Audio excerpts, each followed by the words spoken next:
केजरीवाल साहब, तो पैसा मीडिया की रिपोर्ट में नहीं बताया जाता, पैसा जांच एजेंसी बताती है न्यायालय के सामने, और न्यायालय के समक्ष उपस्थित साक्ष्यों के माध्यम से यह पैसा उजागर हो रहा है।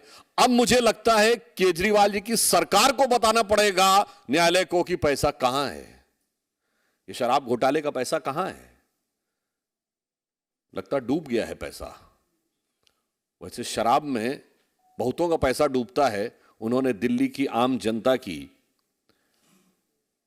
कमाई का पैसा भी डुबोया है, और मुझे लगता है कि वो ऐसे डूबे होंगे कितनी आसानी से इसमें उबरने का चांस नहीं है।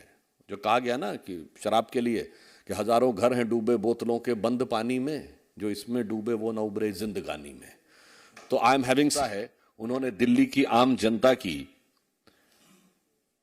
कमाई का पैसा भी डुबोया है, और मुझे लगता है कि वो ऐसे डूबे होंगे कितनी आसानी से इसमें उबरने का चांस नहीं है।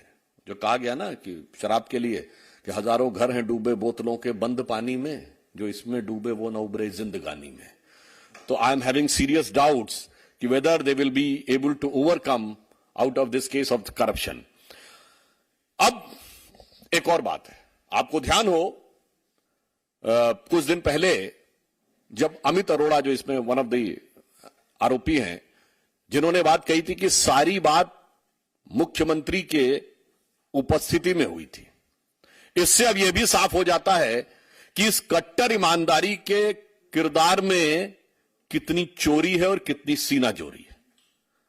महत्वपूर्ण बात यह भी है कि उत्तरोत्तर भ्रष्टाचार के आरोप तथ्यात्मक दृष्टि से स्थापित होते चले जा रहे हैं, उत्तरोत्तर जमानत याचिकाएं खारिज होती चली जा रही हैं, परंतु फिर भी, जिसे एक हिंदी की कहावत होती है, देखिए इसलिए मैं कह रहा हूं वो तो कोर्ट के द्वारा प्रूव होगा, पर जो प्राइमा फेसिया दिख रहा है, कहावत है वो लागू होती है, चोरी ऊपर से सीना चोरी।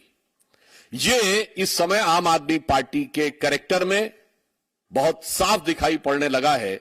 इसलिए, और मैं तो बल्कि ये कहूंगा कि चोरी और सीनाजोरी के साथ साथ वो इसके अंदर एक नाटकीयता का पुट भी देने का सदैव प्रयास करते हैं।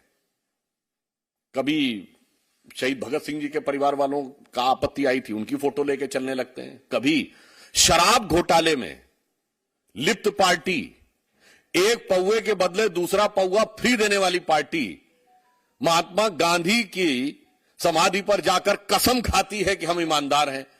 अरे भाई, ईमानदारी और बेईमानी छोड़ दीजिए, एक पौवे के बदले दूसरा पौवा दिया है तो नीति थी ना। तो गांधी जी को उसको बीच में क्यों ला रहे हो, जिनका कि जन्मदिन ड्राई डे होता है और गांधी जी का जन्मदिन बना भारत। तो इसलिए मैंने कहा कि चोरी, सीनाजोरी और उसके ऊपर से यह नाटकीयता, यह आम आदमी पार्टी का स्वाभाविक सहज चरित्र बनता चला जा रहा है। इसलिए अब हम आम आदमी पार्टी से और केजरीवाल जी से हम पूछना चाहते हैं कि बताइए वो पैसा कहां है, वो 338 करोड़ रुपए जिसके बारे में आज न्यायालय के प्रक्रिया के दौरान प्राइमा फेसिया वो दिखाई पड़ रहा है कि उसका गबन हुआ है या करप्शन हुआ है। तो अब दिल्ली की जनता पूछती है कि केजरीवाल साहब वो पैसा कहां है, उसे बताइए और इधर उधर की बातें मत करिए। और स्पष्ट रूप से सुप्रीम कोर्ट को भी बताना होगा संवैधानिक दृष्टि से और वैधानिक दृष्टि से, और दिल्ली की जनता को बताना होगा नैतिक दृष्टि से। Now it is become incumbent on the part of आम आदमी पार्टी गवर्नमेंट।